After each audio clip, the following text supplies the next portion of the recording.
That's kind of the beauty of reading, right? Like if you can kind of get to that point where you're able to read and comprehend what you're reading, you can learn so much.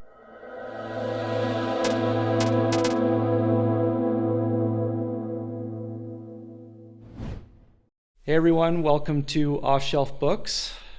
Who's sitting across from me? This is my good friend Tom. Full name Thomas. I call you Tom. It's your last name I always struggle with. Yeah, you can just call me Tom B. Tom B. Tommy B. Tommy B.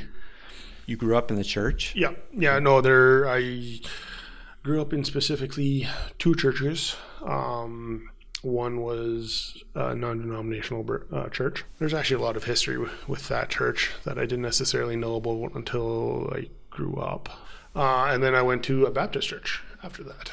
Currently, I do go to a Baptist church, different denominational Baptist than the one we met at, but it's still a Baptist church. So I guess I would consider myself a Baptist. I don't really know. I mean, like I haven't really looked into too much of the other denominations, so I can't really say what I like or dislike or agree or disagree with them about. But also, I don't necessarily like putting myself in a denomination.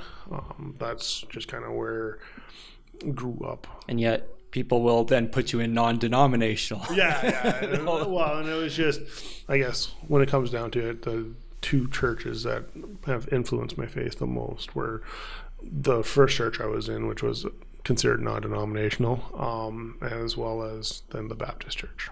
Mm-hmm. And so one commonality that we both have is we both love books. We love reading. I think you love to read way more than me. I've seen your bookshelf.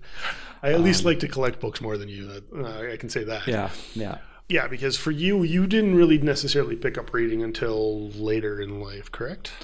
I did pick it up later, but there's definitely it was a constant tug of war between video games and books, and reading definitely became my new love. And it wasn't until my mid-20s I really started to gravitate back to it again. And but there's a long dry spell. It's tough. You have two loves, but you can only.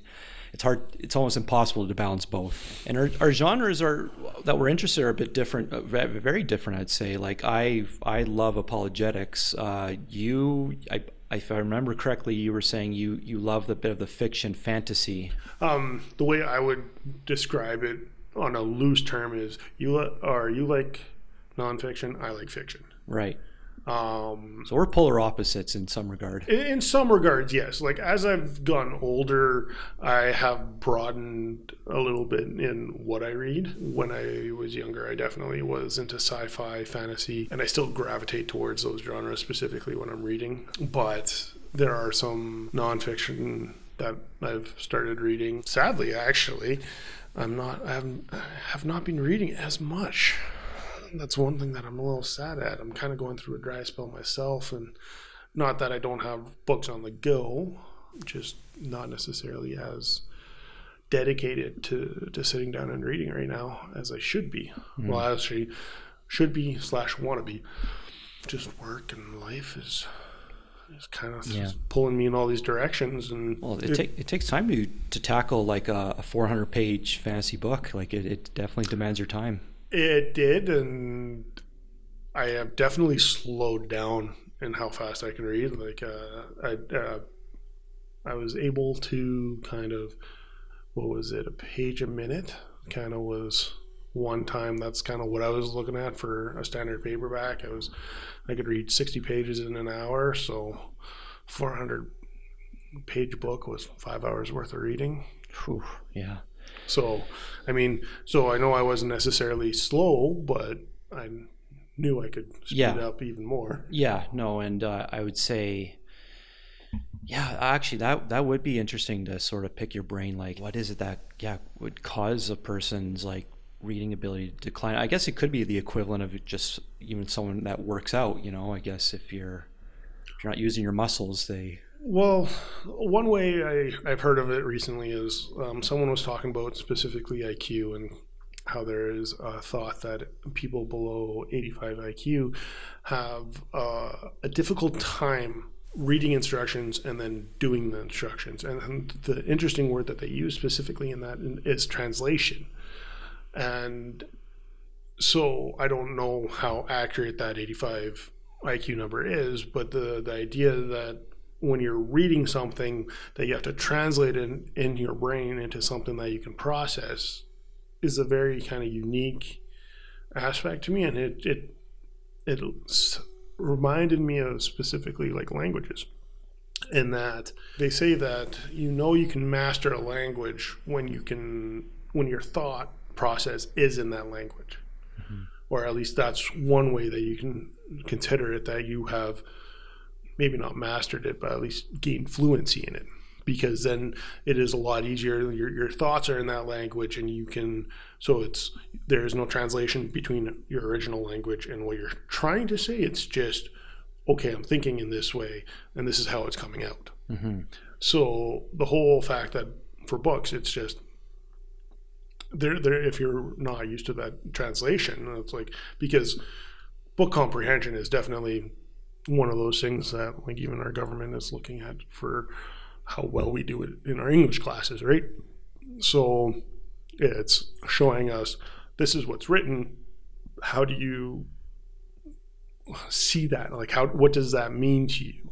And like, I was looking at it, and it is something that if you're not used to it, it does take some time to kind of pick up, and you're processing images, which are the words, right, into something that is meaningful.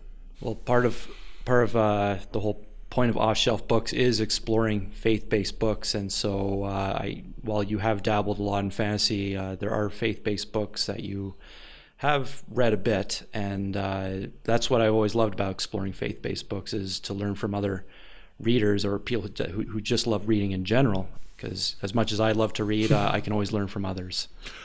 And that's kind of the beauty of reading, right? Like, if you can kind of get to that point where you're able to read and comprehend what you're reading, you can learn so much. I mean, yeah, like you were talking about faith-based books, but I know that you also want to talk about apologetics, and that's just like, for me, apologetics is very deep, very intense. It's not something I'm necessarily good at reading. I mean, if you look at what I've enjoyed reading, it's fantasy and fiction. It's just now Sure is more exciting. Well, I wouldn't necessarily say it's more exciting, but it's more of a storytelling. Yeah.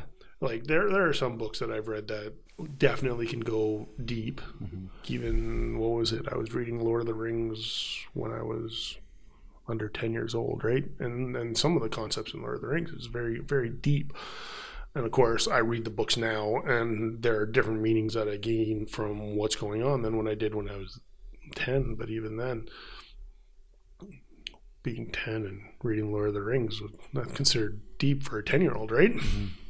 There is I can't necessarily say I don't have a depth to what I've read, but it is definitely on the lighter end of things. It's not as world changing or anything like that, though I do say sometimes some of the concepts that are brought up in those style of books is very interesting in reference to how I see even concepts that are in Christianity.